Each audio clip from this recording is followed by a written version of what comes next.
Rudo is an ugly, broke, and friendless boy who spends most of his time rummaging through the trash in the rich part of town. One day, he notices a rich lady discard a trash bag with a perfectly good doll in it, and he wants it, so he heads down to the trash collection site and sneaks into one of the garbage rooms so he can start looking for any valuables. However, he was a bit too sloppy with his approach because he gets spotted by one of the guards, and the people here must take their trash very seriously because the guard immediately runs in there and draws his gun on Rudo. Only authorized personnel are allowed to be in here. And once he realizes that Rudo is a trash raider, the guard sounds the alarm to call for reinforcements. Rudo doesn't plan to stick around any longer, so he jumps into the trash chute and climbs his way back up so he can get out of here, but the lockdown sequence has already been initiated, so just as he was about to escape, the front gate gets sealed off. The guards eventually catch up to Rudo, and as soon as they have a clear line of sight, they open fire without hesitation. All because they don't want him looking through their trash. As the shots are heading straight for Rudo, he locks in and begins moving so fast that he is able to dodge the bullets point blank. But keep in mind, the guards had no idea he could move fast enough to dodge bullets, so they genuinely wanted to kill him over trash. Rudo manages to slip through one of the open doors and runs out into the loading area while the guards continue shooting at him. At one point, he gets grazed on the arm by a bullet, but he is still able to make it over the wall to escape the trash collection compound. The guard continues chasing after him, but Rudo manages to stay hidden in the sewer system until the coast is clear, but he doesn't understand why they are willing to go so far to stop him from going through the trash when he isn't hurting anyone. Morning comes and people all over the city have heard the news of the recent trash raid, and they are appalled at the idea of the dirty tribesfolk going through the stuff they've thrown away. In this city, the people are divided into two sections: the city dwellers who live in the clean and pristine part of town, and then there's the tribesfolk who live in the filthy part of town. The news of the trash raid is a hot topic here as well, but everyone in this part of town already knows Rudo must have been behind it, mostly because he is currently fixing up all the junk he collected last night. A few moments later, Rudo is confronted by his friend Chua, and she yells at him for going trash raiding again. The city folk are really strict about their trash management, so there's no telling what they'd do to Rudo if they ever caught him in the act. Rudo understands that what he did was risky, but he doesn't think it's fair how the rich and wealthy are always throwing away things that are still perfectly usable. Plus, selling the fixed junk helps him cover his living expenses out here. Thus then, a group of guys show up, and they immediately start insulting Rudo unprovoked. They tell Chua that she shouldn't hang around a loser like him so much, and Rudo is doing his best to stay calm, but they keep pushing his limits. One of them even knocks over the lantern that Rudo was fixing and tells him no one is ever going to buy something that was touched by Rudo's filthy hands. After all, they say he's the son of a homicidal maniac.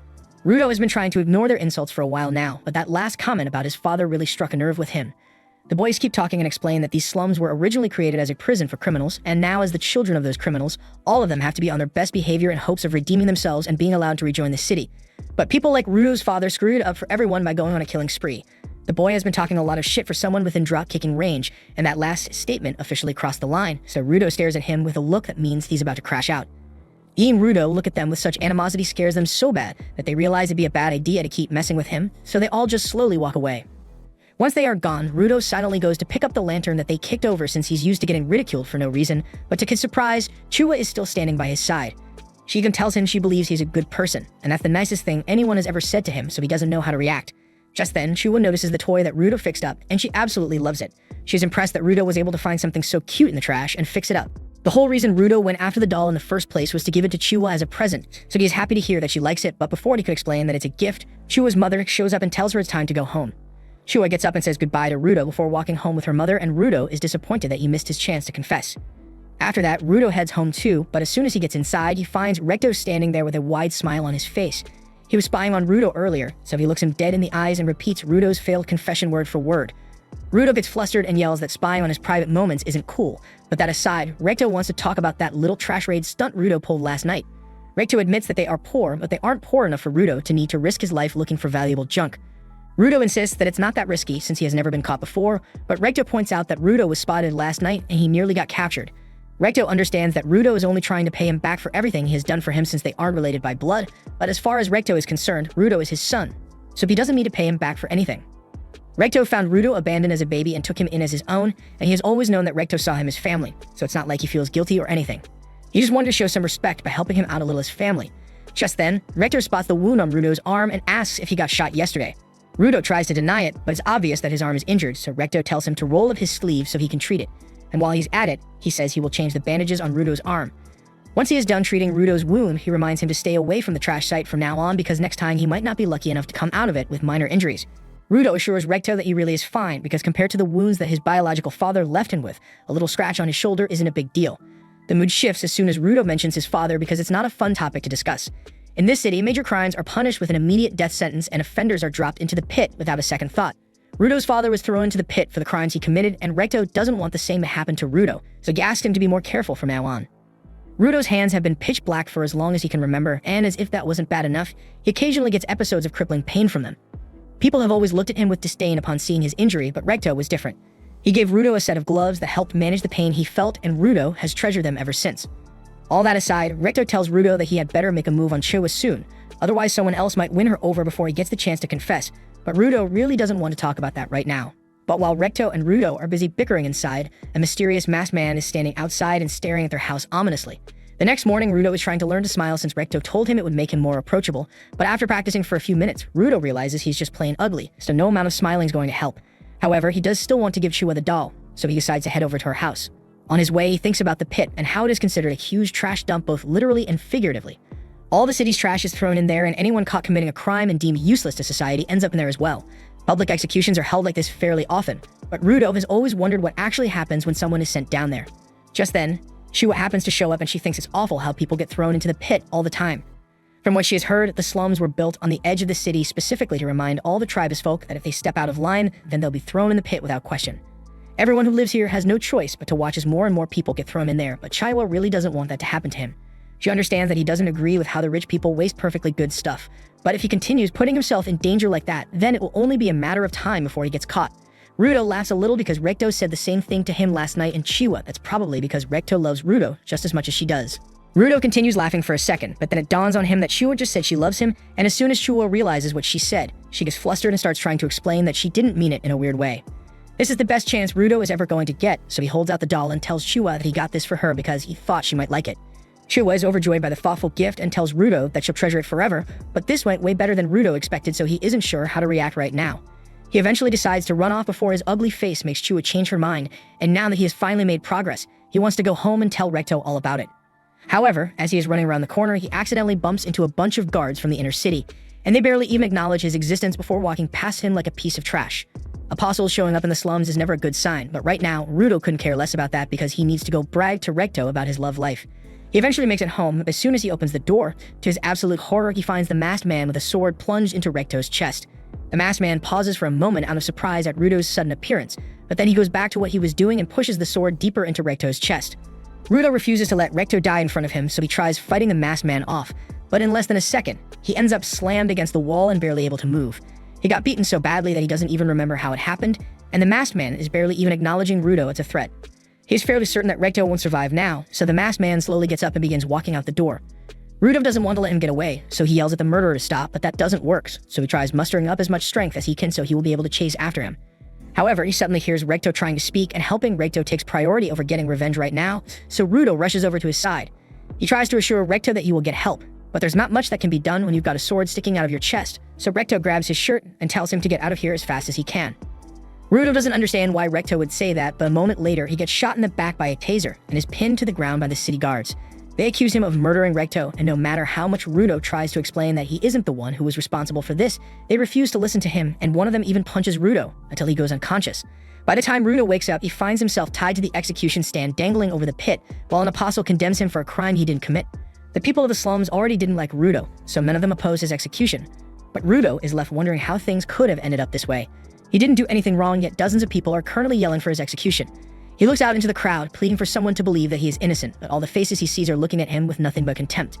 He then spots Chiwa, and she may be the only one who would ever believe in his innocence, so he tries calling out to her and explaining that he wasn't the one who killed Recto. He asks her to help find the real killer so he can prove his innocence, but Chiwa cuts him off, and she says she was a fool to ever believe that someone like Rudo could be more than a filthy murderer, and now she wants nothing to do with him ever again. As Rudo watches Chiwa walk away from him, he realizes that he is truly alone now, but then, just as he is about to be dropped, he sees a familiar face in the crowd. The face of the man who killed Recto, and in that moment, he swears to himself that he's going to kill that guy along with all the people who turned their backs on him. The next time Rudo opens his eyes, he finds himself laying in a pile of trash and obviously stinks, but he is more surprised that he's still alive down here since he thought the pit was supposed to be a death sentence.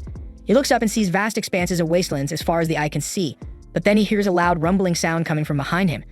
And when he turns around to see the giant trash monster staring him down, he realizes this isn't just a regular pit. This is hell. Rudo starts running for his life, but the trash monster calls for backup, and within moments he is surrounded by 2 more of them. He is still struggling to believe what he's seeing because since when could giant piles of trash come to life and attack you? However, the situation is very real, and a human skull he finds on the ground shows him exactly what's going to happen to him if he doesn't act quickly. Just then, the trash pile below Rudo's feet gives way, so he falls to a lower level, and that fall really hurt. The wind was knocked out of his lungs when he hit the ground, but the air here smells worse than a moldy gym bag, so he can barely breathe. He realizes he needs to find somewhere to hide before the monsters get to him. But after looking around, there's literally nothing but trash here, so there's no safe place. Rudo is starting to lose hope and believes he's going to end up dying no matter what he does. But then he remembers what Recto had said to him before he died, and Rudo refuses to let himself die before he has made them all pay for what they did. The people who looked down on him as trash, the cowards that watched as he was thrown into the pit, and most of all, the bastard that killed Recto in cold blood. One of the trash monsters tries to sneak attack Rudo while he's mid-monologue, but he's filled with so much rage that he smacks the monster's head away with a metal pipe. Meanwhile, on a nearby trash pile, a man spots Rudo on the other side of the trash field, and he is curious about him. Rudo is doing his best to fight back against the monsters, but his metal pipe isn't doing much damage to their trash bodies, so he gets swatted away and bounces off the floor multiple times. Eventually, he gets his hands on a broken stop sign, so he chucks it at the trash monster and he manages to do some decent damage to it. But with all the toxic air here, Rudo can't keep fighting like this forever. The two trash monsters see that Rudo is struggling to get back up, so they both decide to charge at the same time. However, just before they could hit him, Rudo grabs a piece of sheet metal, and with it, he slices one of the trash monsters clean in half, resulting in a huge trash explosion. Rudo is relieved that he was able to take down the trash monster, but unfortunately, it's not over yet because another trash monster spawns right in front of him, and this one is much bigger than the others, so Rudo has no choice but to run for his life. The monster slams into the ground, and Rudo is sent flying before landing right in front of the man who was watching him. He is confused upon first seeing the man, but he still can't breathe properly with the stench in the air, so the man picks him up, kicks him across the floor for no reason, and then puts a gas mask on Rudo's face. At first, Rudo is mad, but then he realizes he can actually breathe now, so he should be grateful. He turns to the man and thanks him for his help, but he has a few questions about this place, like where they are, what those monsters are, and is everywhere else like this as well. All very valid questions, but the mysterious man just tells Rudo to shut his mouth and be quiet. Rudo doesn't understand why the man doesn't want to answer his questions, so he starts yelling that he needs answers. He just got tossed down here and has no idea what this place is, so he refuses to be quiet until the man gives him some answers. All Rudo's yelling pisses the man off, so he starts yelling back at him. He says this place is one of the many toxic dumps that spirits like Rudo created, and he would have explained that eventually, but Rudo couldn't keep his damn mouth shut, so now they've got to deal with those things again. The man explains that those are trash beasts, monsters made of trash, that can't be harmed with normal weapons, and they react to sound, so Rudo's yelling basically sounded the dinner bell for all the trash beasts in the area. The trash beasts in this area are particularly bad, so the man was hoping to avoid drawing their attention, but it's too late for that now. Energy begins to flow from the man's arms into the umbrella he's holding, and right before Rudo's eyes, the umbrella changes its form. So as the trash monster attacks, the man uses the umbrella to shred it to pieces. Rudo is in disbelief at the fact that the man was able to destroy the trash monster so easily, but there are a lot more where that came from, so he's still got a lot of work ahead of him. The man prepares to charge, and within seconds, he's able to take down a dozen or so trash beasts like it's nothing. Rudo is amazed by what he has just witnessed, and he is curious as to why that umbrella is so powerful, because if he was able to do damage like that on his own, he could finally make all those jerks in the city regret what they did. One of the trash monsters begins vomiting up some putrid purple goo, and the man can tell that it's not a good idea to touch it, so he uses his umbrella to parry the spray before driving the umbrella straight through the monster's head. Once the man is done, he goes back over to Rudo to check on him, and he takes off his mask to introduce himself. He says his name is Engine and he is a cleaner, but he immediately regrets taking his mask off because the air still smells awful. Moments later, Rudo passes out from exhaustion because of all the damage he suffered earlier, and while he's unconscious, he recalls an old memory of his time with Recto. When Rudo was younger, he returned home one day covered in mud, so Recto asks him what happened, and he explains that he had been pushed into the dirt by some kids. All he did was tell them that objects are alive because if you take care of them for long enough, a soul will come and live in them. But the kids just laughed and started picking on him after that. Rudo learned that story from Recto, so he feels bad that repeating it got Rudo in trouble, because stories like those are usually just made up. But Recto does believe that objects can have souls. Rudo lights up after hearing this and asks if that means all the stuff in the room has a soul as well, and Recto says anything can have a soul. Even the gloves that Rudo is wearing can have a soul as long as he cherishes them. Rudo later wakes up and finds himself being dragged across the floor by Engine. He starts yelling demands to know why Engine chained him up, so Engine reminds Rudo that he's still a total stranger, and there's no way Engine is bringing a stranger back to base without taking some precautions first. Rudo starts squirming around a lot and tells Engine to let him go because he needs to get back to the city as soon as possible, but Engine tells him that it isn't possible right now. The place Rudo calls the city is called the Sphere down here, and it kind of moves around a lot in the sky, so it's difficult to keep track of where it is. There's also the fact that Rudo isn't able to fly, so he'd never be able to get back up there in the first place. There are other factors as well, but the point here is that for now, Rudo is stuck down here, so he should just stay quiet and deal with it. However, Rudo refuses to give up because nothing's going to stop him from getting revenge on those pricks in the Sphere. Earlier, Engine said Rudo was stuck for now, meaning there must be some way to get up to the Sphere after all, and Rudo wants to know what that is. He asks Engine to tell him everything there is to know about this place and how to leave, because he's not going to shut up until Engine fills him in. Engine is getting sick of all of Rudo's constant yelling, So he tells him that if he's so desperate to find out what kind of place the surface is, then he's going to get a first-hand lesson. Engine continues dragging Rudo until he eventually arrives at an old service station with 2 trucks out front. Engine then drops Rudo off and wishes him luck before leaving him there to fend for himself. Just then, Rudo spots 5 men staring at him, and they all seem astonished by the sight of him. They think the clothes on Rudo's body are strange, so they begin speculating that he might be a spirit, but just to be sure, they ask Rudo where he came from. Rudo tells them that he fell from the place they call the sphere, and as soon as he says this, all the men take off their masks in surprise because they've never seen a living spherite before. They still find it hard to believe that a spherite managed to survive that kind of fall, but judging by the way Rudo's face looks, he's got to be telling the truth. Rudo doesn't like the fact that a bunch of random men are touching his face, so he pulls away, and the men apologize for being rude, but they don't see people like Rudo often, so they got a little excited. Anyway, the leader can see that Rudo must be uncomfortable in those chains, so he offers to change them for him, and Rudo thinks he is actually pretty nice, but unfortunately, things didn't end the way Rudo thought they would. He ends up chained up in the back of their truck instead, and the men start joking about how dumb it was for Rudo to trust them when he has no idea who they are. As the chains are tightened, the leader reminds the others to be careful with him because they wouldn't want to damage their latest product. Spheroids fetch a high price around here, but it's mostly just spheroid bodies that are sold. Eyes, fingers, and even spheroid clothes go for a high price, but the leader never could have imagined that he would find a living spheroid. He is sure that Rudo must be wondering why people are willing to pay so much for spheroids, so he tells him that it's because all the people on the surface despise the spheroids. All they ever do is dump their trash on the people here. And it just keeps building and building until it turns the air into poison. It even creates monsters down here, so the spheroids are practically slaughtering the surface dwellers with all the trash they dump down here. So once the people here find out that Rudo is one of the spheroids, it's not going to be good for him. He may get tortured, torn apart, or maybe someone will even bust out the baby oil, but the leader doesn't care what happens to Rudo either way because he's going to make a lot of money selling him to the highest bidder. But before that, he wants to get a little payback of his own, so he starts shoving trash down Rudo's mouth. He thinks Rudo must have been living a sheltered life up in the sphere, so being forced to eat trash like this should break his spirit. But while he is shoving a piece of trash down Rudo's throat, Rudo bites down on his fingers and rips the flesh right off the bone. The leader jumps back in pain, but Rudo keeps chewing the flesh and even swallows. Back in the slums, Rudo was forced to eat trash like this all the time, so nothing has changed for him. Even the discrimination is the same here because no matter where Rudo goes, people will always look for a reason to treat him like garbage, and he's sick of it. He rips himself out of the chains, and right now, Rudo has lost all sense of reason, so the only thing in his mind is murder. Engine has been watching the whole thing unfold from a cliff nearby, and he is impressed by what he sees Rudo is capable of. Rudo recalls what Recto told him about how taking care of something long enough will grant it a soul, but as Rudo grabs the chain floating in front of him, it begins to glow red, shocking the scavengers. On the surface, there are special people like Engine who are able to give life to objects to draw out their full power, and Rudo is one of them. The chain he was holding transforms, the other scavengers are cautious about attacking him, but the leader reminds them that even if Rudo is a giver, as long as they get that chain away from him, he won't be able to use his powers anymore. The scavengers manage to knock the chain out of Rudo's hand, but that doesn't stop him because Rudo just grabs a nearby tire instead and uses it to beat the crap out of all of them. The last one left is the leader, and there's nothing he can do to stop Rudo, so he resorts to insulting him over and over again, but that just makes him even angrier, so Rudo is about to end him on the spot, but at the last second. Engine comes down and stops him.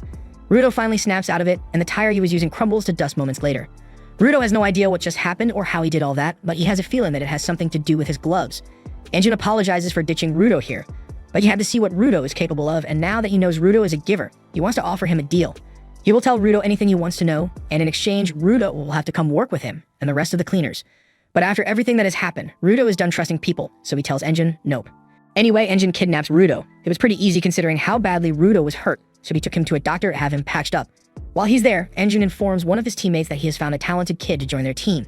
Rudo yells that he never agreed to join Engine's team, but Engine tells him he doesn't really have a choice because he's definitely going to die out there without any help. The doctor starts yelling at Rudo as well and tells him it was beyond stupid to head into no man's land on his own. In fact, with all that toxic air that he inhaled, the doctor is surprised Rudo's even alive. He'd better be grateful Engine saved his dumb butt. Just looking at Rudo's face is starting to piss the doctor off, so he tells him to pay up and get out already. After that, Engine pays the doctor, and the two of them leave the office together. Rudo is genuinely grateful that Engine is helping him out so much, but he is serious about not being able to join Engine's team. He has to get back up to the sphere to get his revenge, so he doesn't have time to sit around here and collect trash, or whatever it is that Engine's team does. Engine tells Rudo that he's free to go asking around for information on how to get back up to the sphere, but there are two things he should know first. One, literally everyone here hates spheroids just as much as those body sellers do, so if anyone finds out that Rudo is one of them, he's toast. And two, this isn't the kind of place where you can get information for free, so asking around won't do much good for Rudo. Inside one of the trash cities, Engine buys Rudo some real food while they sit at a nearby table, and Rudo is loving the burger.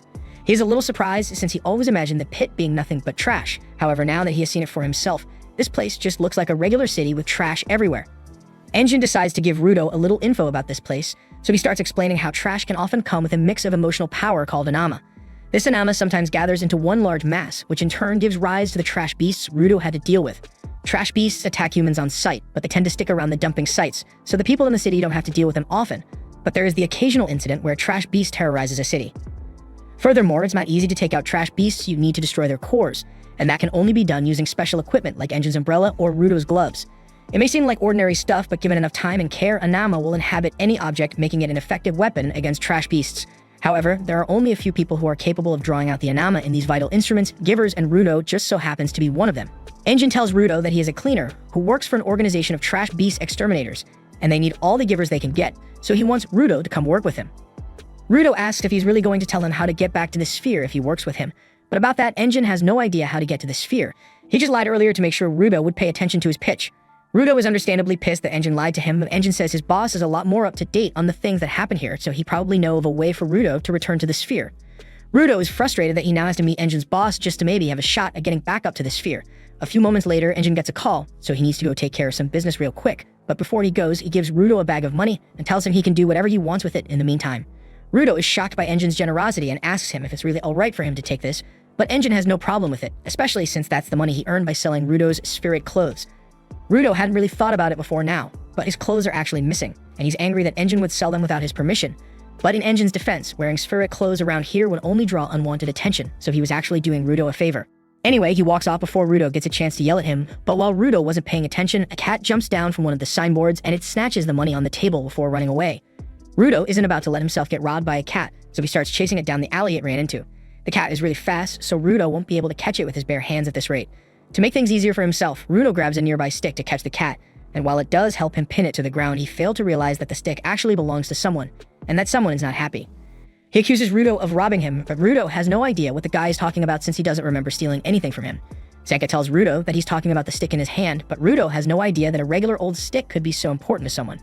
Zanka grabs the stick out of Rudo's hands and tells him that it's not just an ordinary stick, and it's not something that you can steal without facing severe consequences, so Zanka activates the vital instrument and says he's going to teach Rudo a lesson in respect. He slams his stick into the ground in front of Rudo, and he warns him that even if he is a prodigy, he has no right to touch another man's stick. Rudo asks how Zanka knows about him, so Zanka explains that he's one of the cleaners and Engine already told him all about Rudo and asked Zanka to teach him a few things. Engine seemed to have high hopes for Rudo, but Rudo is a long way away from living up to his potential, especially if he has to teach Rudo something as basic as don't steal from other people. Rudo tries telling him that he wasn't stealing the stick, he just needed to use it to catch the cat that stole his money, but Zanka isn't interested in listening to his excuses. He tells Rudo he must have had a terrible father if he thinks it's alright to take other people's property, but insulting Recto is crossing the line, so Rudo's eyes light up in rage. Just then, Rudo has a flashback to one of the life lessons he learned from Recto, and told him that people can't come to an understanding when you come at them angry, so sometimes cooling off a little and trying to understand things from their perspective can help settle things peacefully. Rudo decides to put that lesson into practice here, so he thinks about how things must look from Zanka's perspective. He is angry because he thinks Rudo tried to steal his precious stick, and Rudo can relate because he'd be just as mad if someone tried to steal his gloves from him, so he apologizes to Zanka for what he did. It turns out that the apology was super effective because Zanka deactivates his stick and tells Rudo he's willing to let it go. He also apologizes for threatening Rudo earlier, since even if he was upset, as Rudo's teacher, he should have tried to remain calm. Rudo is astonished by how easy it was to defuse the situation once he apologized, and Zanka seems like a whole new person now that he's not angry anymore. Zanka extends his hand to help Rudo up and asks him what his vital instrument is, so Rudo tells him that he's pretty sure it's his gloves, but he doesn't know how to activate them at will yet. Zanka starts giving Rudo a little explanation on how vital instruments work, but Rudo isn't paying attention because he's so focused on how different Zanka looks now that he's smiling. He wonders if this is what Recto was talking about when he said you look better with a smile on your face, and he wants to try it for himself. He's been practicing for a while, so he should be able to smile properly by now. Never mind, it's even worse than it was before. Zanka has no idea what he's looking at, but that definitely doesn't look like a smile, so he gets mad because he thinks Rudo is mocking him even though he was trying really hard to be nice. Rudo tries to explain that he really is just trying to smile, but it's really hard to believe him when his face looks like that. On top of that, Zanka really doesn't like Rudo's attitude regarding the work the cleaners do because they are out here every day, risking their lives to save others, but Rudo is probably just doing this for some stupid reason. Rudo has flashbacks to the final words Recto ever said to him about how he should change the world, and he is enraged that Zanka would call his goal stupid when he's trying to honor Recto's final wish. Zanka says he was really trying to keep an open mind about Rudo, but he just can't bring himself to get along with him. So he's done being nice. Rudo is also fed up with being polite, so he grabs something out of the trash and says he's going to beat the crap out of Zanka. Zanka is shocked to see Rudo using something other than his gloves as a vital instrument, and he finally understands what Engine meant when he said Rudo was a prodigy. But while he's willing to admit that it's impressive, raw talent like Rudo's means nothing unless you've got the skills to back it up. Just then, Rudo realizes that Zanka isn't holding his stick anymore, and when he looks up, he sees it hurling straight towards him. He manages to dodge it, but Zanka runs up and starts putting a lot of pressure on him. Rudo eventually finds an opening to counterattack, but he is only able to graze Zanka's cheek. Zanka then slams Rudo into the ground and calls him a pathetic excuse for a giver, but then he notices something on his cheek, and to his horror, after taking a sniff, he finds out that it's poop. He then looks over to Rudo, and he realizes the weapon he picked out of the trash was a plunger, and a filthy one at that. Rudo has no idea what Zanka is so freaked out about since he has never seen a plunger before, but he doesn't intend to stop fighting, so even though Zanka is begging for a timeout, Rudo keeps chasing after him. Rudo assumes that whatever this plunger thing is must be really dangerous, so he proudly jumps into the air and swings at Zanka, splattering Doki all over the place. A little while later, Engine returns to check on Rudo, but when he finally finds him, he sees Rudo standing over an unconscious Zanka, covered in poop. They both get into the car, and after explaining the whole story, Engine starts laughing hysterically because he never would have expected that Rudo and Zanka's first meeting would end up with Rudo flinging poop at him. Zanka is pretty much the closest you can get to a spoiled rich kid on the surface, so getting covered in poop was extremely humiliating for him. And Rudo had no idea that he was flinging crap the entire time, so he's ashamed of himself because that's disgusting even for him. Anyway, Engine thinks this was a good bonding opportunity for the two of them, and he assures Rudo that Zanka is the best there is when it comes to controlling vital instruments, so he's going to be a great teacher for him. Zanka feels honored that his idol, the famous Engine, thinks so highly of him. But while he's basking in the recognition, Rudo notices a pair of boots sticking out of the trunk, and Engine tells him that's just Rio. He asks her what she's doing here, so she explains that she just wanted to see the new guy in person. Rudo is a little nervous since he still has almost zero experience talking to girls, but then Rio starts fiddling with his hair because she thinks the color is cool, and even Shua never got handsy with Rudo like this, so he doesn't know how to react and freezes up. And while that's going on in the back seat, Engine says they are heading straight for the cleaner's headquarters. This was the end of episode 3. Subscribe to not miss the next part.